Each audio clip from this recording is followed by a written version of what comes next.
pad for me. It's just gonna, give me single shots. Yeah, so I just kind of have one hand up because it makes it a lot easier to kind of work out what's going on this time of the morning. Okay, when he changes his level, I change my level, and when he changes his level, he may touch my knee. Okay, if he touches my knee, I sprawl. Okay, so from there, just hit whatever sprawl, whichever kind of one you prefer to do, but you're going to sprawl. So just moving around a little bit more relaxed, that's it. Just single shots here, and then sprawl. Okay, if he changes his level and doesn't touch, I'm just coming down to knee. Okay, so it's just a nice little drill where it's reactions. Yeah, we can also kind of mitigate the whole sprawling thing. So as we're hitting here, as he changes it, as I'm going in and throwing my strikes, as he changes his level, if he goes to touch my knee and I step back, I don't have to sprawl.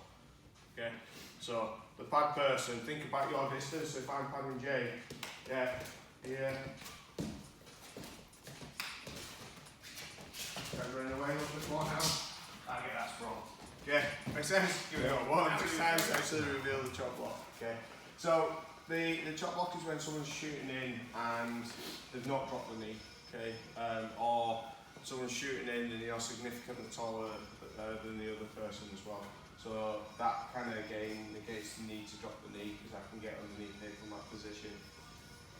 Depending on which side the head goes, that's where the arm kind of chop blocks. Okay, so the actual action is if the head's coming on this side, this arm's going to go underneath. I'm going under to lift. Okay, I'm also going to take this leg back a little bit, so I'm going to just do this kind of like weird kind of gunsling, like really kind of gunsling going on. We're having a gun duel, but making sure we keep a little bit of sass in there.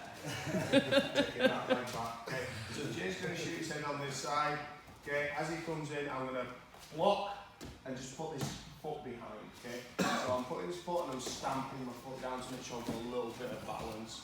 Okay, so as I'm moving around, not hitting, but I'm just pretending to throw some shots. He's going to shoot in, and I'm just going to block and make sure that this hand goes underneath the armpit. Okay, so it goes to the other side. Again, that's it. And then just blocking and taking that foot backwards. Okay, sassy though. Every single time when it's super sassy. Okay. Is there any questions? That's kind of it, but it's more around the timing and kind of spotting which side the head goes. Try not to go as hard as I'm going with the chop block, because if the head's the wrong way and you kind of throw that arm up and you're not really timed very well, you are hitting people in the face. Okay. So again, just as a drill, just nice and relaxed. Yeah, I'm throwing shots, he shoots, I'm going to chop block. Yeah, he goes to the other side. Yeah, so we're making sure it's predicted. We know what side is going to go to one, then the other, then I go. So Jay throws his strikes. Yeah, then I change.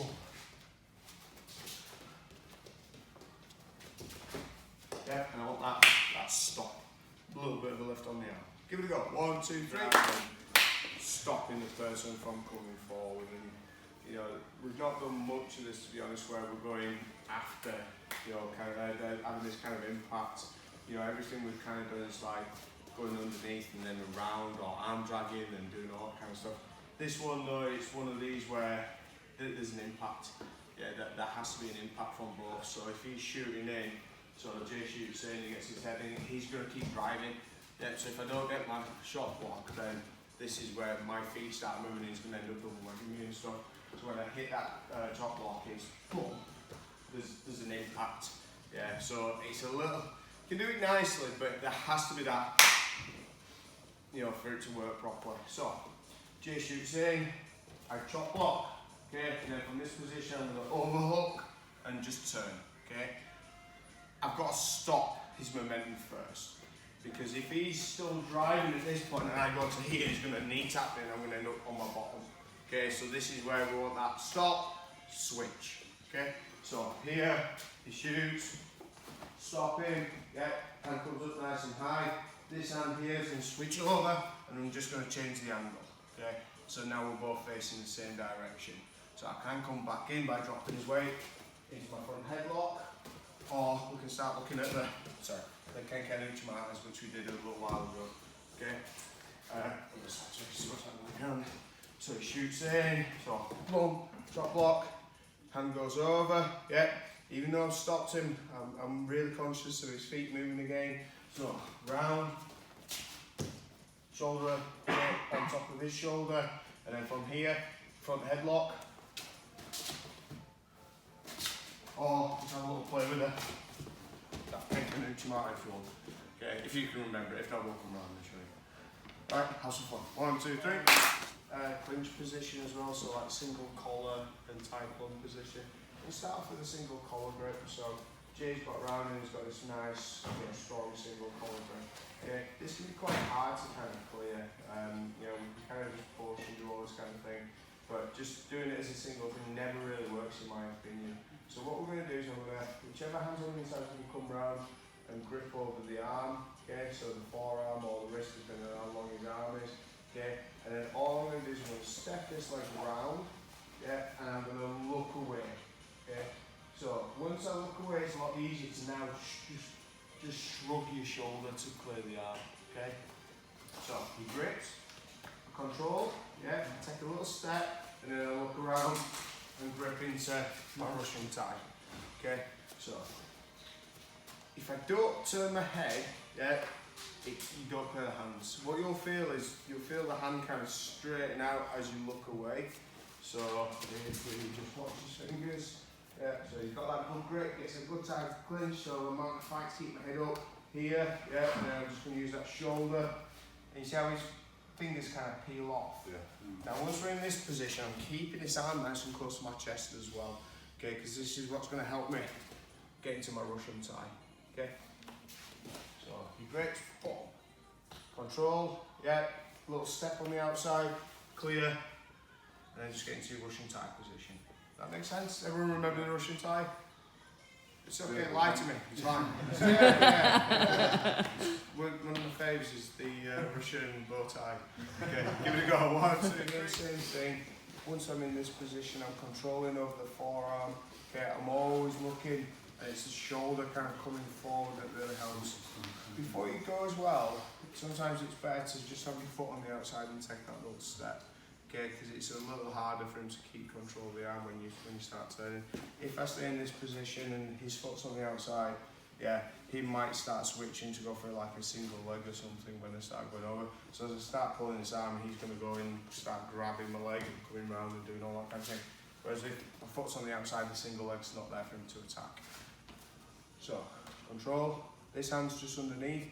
A lot of the time I start this movement without having this hand actually here, because I don't want to stop my ability to use my shoulder. Okay, because it's that shoulder that's going to help clear the arm. Once I get into this position to my Russian tie, switch the hand over, pull them in nice and tight. Okay, hopefully you all remember this. I'm going to step round to take that leg back, so I'm using kind of the outside of my knee to bump the leg back, and then that foot just behind just to trip. Okay, so grip, arm, and a nice little trick. Okay, if you want, you can then go into the ken. So if you don't want to go for the trick, you can start going through and doing that. But I really like this little trick. We can also go to the ankle. So a bit of a recap session as well. So here, bump, yeah, there, and grab the ankle instead. So I'm not sure if you remember that. I think that was like week 4. If everyone go back and check the videos. But yeah, just have a little play. Yeah, add on to this now. Alright, 1, 2, 3. Start with some wrestling. That makes sense for everyone? Yeah? Okay, so if we remember, we also kind of talked around this arm. If his arm comes back round and he starts defending, maybe I've missed that opportunity of controlling the wrist as I'm switching and stuff like that. Again, we just go back to the same thing we've just been doing. Yeah, so we go back into our front headlock or using it as an overhook instead. If the hand kind of comes back to here, this is when we start looking at our arm drag position. So this is where it all starts hopefully linking together. Does that make sense? I just wanted to kind of think about how it all kind of interlinks. Yeah. So he gets that grip, goes to my Russian tie. His arm goes around the back, so I've got good control. So we'll go back into overhook position, maybe to our front headlock. Yeah, before I do that, he sees me going over the front of the headlock, so he brings the arm round. So now I start looking to go back round and take his back using like a normal arm drag position. Yeah, cool. Alright, get a quiz ring.